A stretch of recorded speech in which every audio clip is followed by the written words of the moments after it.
thông báo mấy mét hôm nay. Đủ một đơn luôn á. Đủ một đơn hôm nay luôn á.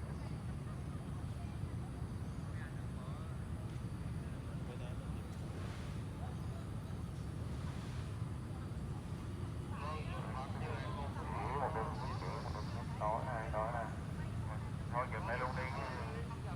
Ghép vô để cho mấy anh kia lên luôn đi, xong rồi để thấy được luôn. Có cái cam nghiêm kìa. Chị Thanh vào quay sao bấm cam chị Thanh.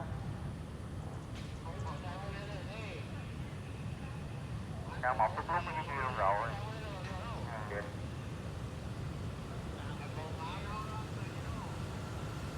Mấy đồng chí ra 01 chưa chắc mà chạy chậm tốt như mình đâu nha.